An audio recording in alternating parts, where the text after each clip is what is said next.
Hey, hi, hello, ladies. How's it going? How's it going? Hope you're doing good. Hope you're doing well. Me, I'm doing excellent. Thanks for asking. And that's because I remembered I'm a YouTuber and I get to make tier lists for a living. So we're going to make a tier list today. And when you think of bands associated with this channel, what are some of the immediate bands that come to mind? If you answered NOFX, ding, ding, ding, that's what we're going to talk about today. It was probably in the title. There was probably some clues along the way. You're not really a genius, but you're part of the best audience ever. And what audience is that, you say? And that is the audience of Dan Frampton, all one word, the O's a Zero, the internet's most ruthless gatekeeper. And today, I'm here to gatekeep the crap out of Fat Michael Bartholomew III yet again. I'm gonna go through all of this guy's albums, and I'm gonna rank them. So hit like, press subscribe. I know you want to do all that. Engage with a comment or two. Respond to somebody. Start some conversations. And let's rile up some more NOFX fans. I'm really good at it. But I want to be clear. My intent isn't to rile people up.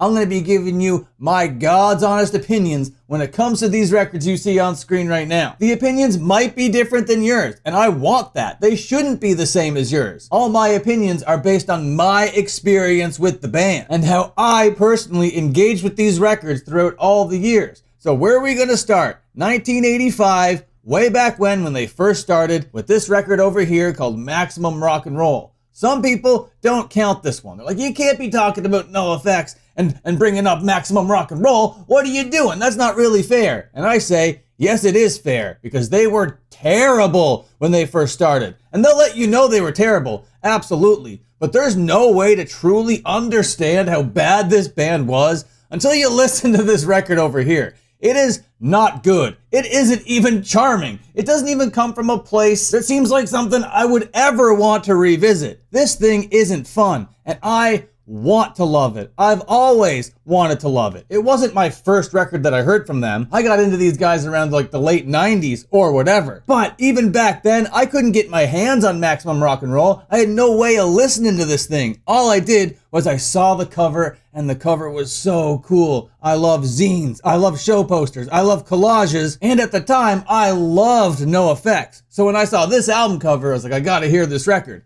And the first time that I heard this record was, I don't know, maybe around the 2010s, a bit before that, 2008 maybe. And when I listened to it, my God, I was like, holy shit, they really were that bad. There's a cover of Iron Man on here, not worth listening to. Well, in a way it is. There is a good laugh there to be had. So where do you think I'm gonna place NOFX's first record here on my tier list? This thing is definitely an F. Am I gonna be really that harsh right away? There isn't really anything worse than it. So yeah, we'll we'll call that an F. Have you ever heard this thing? You shouldn't. This sucks, dude. Now the next record they put out sucks a little bit less, but I'm still no fan of it. It doesn't sound like the NOFX that we would come to know and love a little bit later on, and that's on the album Liberal Animation. I'm not really a big fan. There's just a lot of like edgy to be edgy lyrics on here. It just comes from a place of like, I don't know, I'm a punk rock guy, so I need to make punk rock music. Oh, you're a vegan? I'm gonna say mean things about you being a vegan. Oh, you're a feminist? I'm gonna say mean things about you being a feminist. Aren't I so edgy? I'm not a fan, dude. I'm not a fan of Liberal Animation. The album cover is pretty funny, not gonna lie, and there is some artistic merit there. They are trying to say something, but it's just really stupid. So I don't know, dude. Liberal Animation, D tier. I know a lot of people do like this record. They'd put it up a lot higher. And I'm judging this just in accordance to NOFX records, you know? And when it comes to NOFX records, Liberal Animation is definitely a D. Then we get to 1989, and NOFX is starting to feel like NOFX. Here is S&M Airlines, and I adore this record. This thing has banger after banger on this thing. Vanilla Sex, S&M Airlines, Drug Free America. I'm just listing the track list now. You see it here. Bangers, dude, bangers. NOFX is starting to sound like NOFX. The production isn't really super clean. They're bringing a whole new flavor and energy to not only their sound, but to punk rock in general. 1989, S&M Airlines. Awesome album name, awesome album cover, super iconic, super memorable. S&M Airlines, A tier. Absolutely an A tier record. Now they'd be going on a little bit of a run of good records for a little while after that, not gonna lie. Ribbed, another awesome album. And it's clear after S&M Airlines and NOFX Ribbed that these guys are kind of leaning into the whole comedic side of sexuality and touching on a various number of subjects in their songs, all of which seemed very degenerate at this time. And it seems like it came from a real authentic place of degeneracy, and for that I respect it. NOFX Ribbed really is that album. And the album cover, of course, is hilarious. It's just a rubber, and that's another A-tier record. They are really hitting now at the beginning of the 90s. It's like NOFX went from being a terrible band with no charm, just full of addicts and losers, to making really respectable music. I wonder what would have happened. Would it have been the inclusion of El Jefe by any chance? Because nobody really had any talent. Sure, they could kind of play guitar, they could kind of play drums, and they could sort of put stuff together. But El Jefe joining the thing made everybody realize, oh, this is how you play music. Because El Jefe, man, what a force. That guy is so talented. Then in 1992, they just kept on chugging, touring relentlessly, writing, putting out records, making them sound great for the first time ever. You know, it's like, oh man, these are well-written songs, recorded well, and presented like they care about it. It's awesome. On this thing, the cover of Straight Edge got me into hardcore. Bob was kind of the pop song that everybody in my scene gravitated to, but Stickin' in My Eye was the big standout single from this thing. And when it comes to this record these days, I cannot listen to Bob just because of how many times I've heard this fucking thing. But I still can listen to Stickin' in My Eye anytime. I wouldn't say it's 100% a perfect record. There are some skips on here that I always, I don't really want to listen to this one when I listen to it. Please Play This Song on the Radio is not an example of that. That is a ripper and a banger. But the song after that, I don't really listen to Warm too much. Like, I couldn't even be able to tell you what that shit sounds like. Let's go. What does Warm sound like? Oh yeah, right, that song. Yeah, I'll listen to it sometimes. I wouldn't necessarily classify it as a skip, but sometimes I'll be skipping it. And none of what I just said takes anything away from White Trash, Two Hebes and a Bean. It is clearly an S-tier record. Iconic album art, banger after banger, hits. These guys became stars, bro. So if that record was the record that made them stars and brought them to people's eyeballs and ear holes, the next record, Punkin' Drublic, would take things up even further. This record to this day is still their highest selling record, their most listened to thing. Starts off with a song about a floor, Linoleum, that everybody's heard. Just so many classic punk songs on this thing. It's hard to believe they are all written by the same band and they're on the same record. Punkin' Drublic has never been my favorite of their records, but there's no doubt that it is a super, super strong record. But I can't really, in good faith, put it up there in S tier with White Trash for my own personal enjoyment. But like, the more I look at it and the more I see it physically in front of me over here, I'm like, no, I'm wrong. I'm wrong. It doesn't belong here with Ribbed and S&M Airlines. It belongs up there with White Trash for sure. I'm self-correcting in the moment. There it is. That's how it looks. Yeah, that looks right. Absolutely. I'm not going to include the live record, even though that's one of the records that I remember seeing the most in record stores. I just never picked it up as a kid. Never. Didn't even interest me. But to this day, it's one of their most bought and listened to records. It's just like, I don't know, I never really cared about it that much. And I can say the next thing for the next record, Heavy Petting Zoo. I made like a whole video talking about how I can't listen to this record because of how disturbing the album cover is. So I'm not even really sure how good of an album it is because I don't really listen to it. Never really have. So to be fair, I'll probably put it in B. All you Heavy Petting Zoo fans out there, let me know. Is it really a B record? Does it deserve to be higher than that? Should it be lower than that? I don't know. I don't really listen to it. Absolutely disgusting album cover. But the next album I listened to a lot, bro. The next 3 albums were the 3 albums that introduced me to NOFX in a real capacity. It was around 1997 that I learned about underground punk music. There were the Punk-O-Rama compilations and Epitaph records and all that sort of stuff. And that was the same time NOFX was doing the album cycle for this thing over here. So Long and Thanks for All the Shoes. And my God, all the songs on this thing are 100% for me. They're short, they're catchy, they're memorable. Every song on this thing is amazing, bro. And I'm not even trying to speak only through nostalgia goggles over here. This thing is just so well constructed. It is so tight.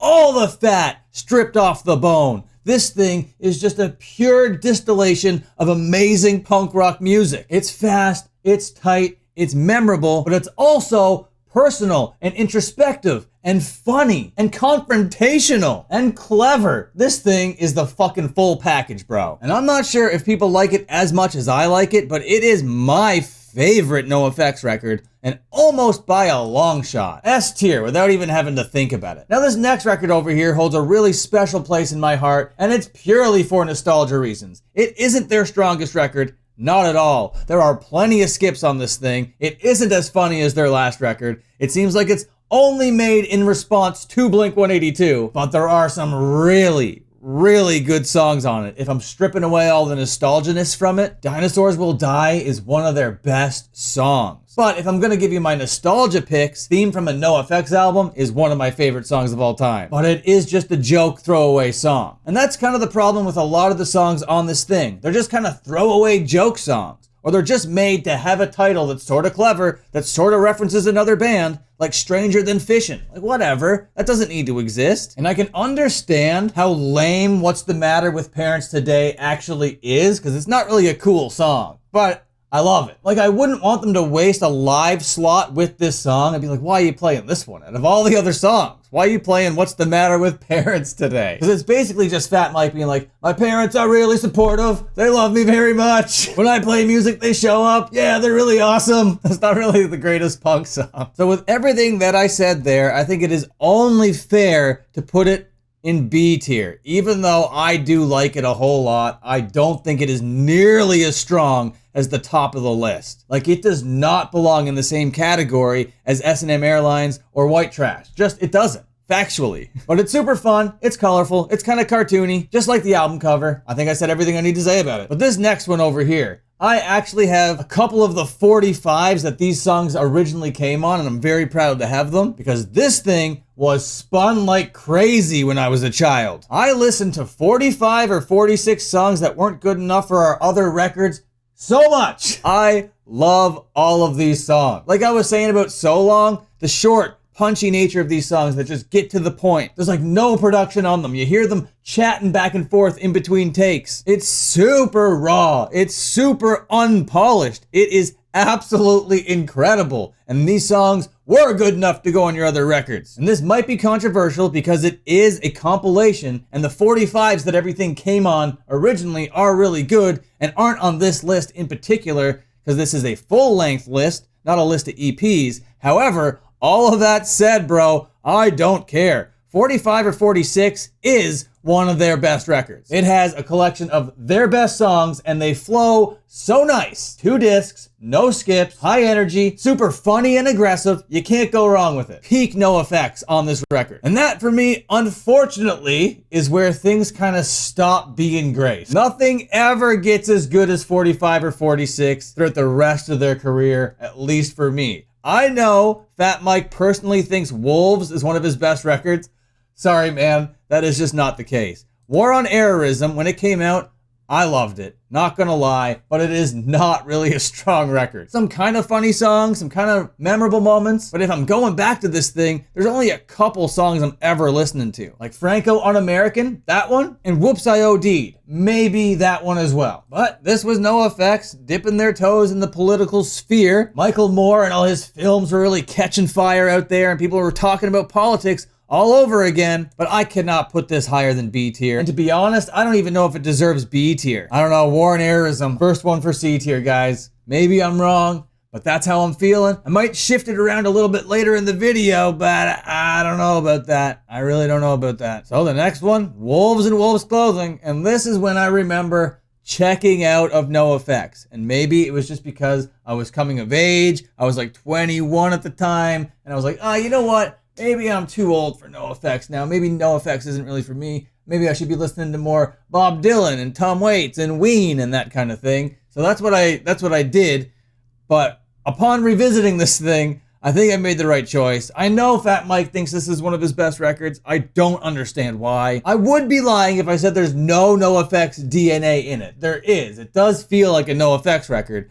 The only problem is, it just feels like a NOFX record by committee. So like, all right, you wanted a NOFX record, here's one for you. Terrible album cover, mid track list, nothing super memorable, nothing super catchy, nothing aggressive or funny or cool or clever. I'm sorry, Fat Michael Bartholomew, this was not it for me. It wasn't back then, it isn't now. It isn't nearly as bad as Liberal Animation or Maximum Rock and Roll. It's not at that level. Saying all of that, that does mean it is C tier, and that does move War on Errorism up a notch. And then seeing this together, it means, oh man, Pump Up the Volume goes up to A tier, for sure. Absolutely it does. Yeah, that looks more right. That looks correct. Nothing is set in stone until I see it in front of me. You know, I'm a very visual learner that way. Okay, I'm not gonna talk about this live record. Oh, in 2009, I remember when this thing came out, and I loved it. And I was like, maybe NOFX is for me. Maybe it isn't a kids versus adult thing. Maybe it was just a bad record thing. Because Coaster is awesome. We Call It America is one of the best fucking NOFX songs that I've ever heard, and I will die on that hill. It's not even the most listened to song on this record, but We Call It America, whoa! God damn. Classic tune, bro. I love it. Then the song about Tegan and Sarah, Creeping Out Sarah, so funny and awesome, dude. There's a lot of memorable, catchy moments on this thing. And it feels like NOFX getting back to being what NOFX is about. There's some serious moments, sure, but it's not about politics. It's not about making a message. It's kind of about ruffling some feathers. I love the album cover, but I don't love the whole Coaster aesthetic because it was done before, way before this, when the Bloodhound Gang put out One Fierce Beer Coaster. Basically saying the record isn't really worth listening to, but it's a hell of a coaster. It's One Fierce Beer Coaster. And to me, that is a better version of the same joke. So to just recycle that joke, I'm not really into it. But the music on it is great. We Call It America holds it all up. And I realize I'm really talking it up, but it doesn't belong at the top, at the very tippy top of this thing. But I will put it at B tier, for sure. Now, that was kind of when I forgot about NOFX for a good long time. It wouldn't have been until First Ditch Effort came out that I was like, oh, I gotta catch up on what the hell this band was up to. So Self-Entitled I went back and listened to, and it just felt kind of like another NOFX record. It wasn't like, oh, time to come back to NOFX. They're really, really good. I love them a whole lot. Now they're kind of like one-trick ponies at this point. All of those criticisms are the same criticisms of Wolves, so I don't know. I think that's where it belongs. That looks correct to me. Oh, I haven't even listened to this thing. I remember when NOFX did a whole musical type thing. Not sure if I'm going to include that in this. Well, I know I'm not going to include it because I didn't even listen to it. But First Ditch Effort, in my mind anyway, brings a little bit more to the table than Self-Entitled. Oxymoronic, very catchy song, very memorable. Sid and Nancy, another song about Sid and Nancy, gotta love it. But by 2016, we're firmly dealing with old men NOFX, you know? They no longer have that youthful energy, that vigor, that rebellious nature. They're no longer in their 30s, you know? I don't know if it's as good as Coaster, but it is better than Self-Entitled, so it's kind of like right here in the middle. I don't really know where to put it. So, when I don't know where to put it, I will be kind and I will move it up to B tier, but it's not set in stone. I might have to move that around. Who knows? But we're getting close to the end of this whole thing right now. I'm going to be talking about the split with Frank Turner, and I love this split. Frank Turner might be a genius. I don't know about all that really, but together with NOFX, it's a very interesting mix of artists. I really enjoy it. Frank Turner's version of Eat the Meek is great. I can go back and listen to Frank Turner's version of Bob. No problem. I am a fan. The Frank Turner split, A tier. Now the next two records I'm gonna group together because they were made together and meant to be grouped together, but released a year apart from one another, and to be honest, I don't have a difference of opinion between either one of them. We're talking about single album and double album. Now it feels like they're phoning it in. Are you really calling your single album and the second one double album because it was supposed to be a double album at first? Oh, I hated it so much. And I hate the fact that it's a picture of a record being played on the cover of a record. It's just as lame as if a musician went out there and got like a treble clef tattooed on their arm, you know? It has that sort of energy. I hate it. No good, no edge, no nothing. I'm putting single album and double album down there in C tier. There are some decent songs on it, I'm not gonna lie. And they had sort of a kind of an artistic vision. They were trying to say something, it just didn't land for me. Oh, you know what? Since I included this Frank Turner split, I might as well include the Rancid split, because this thing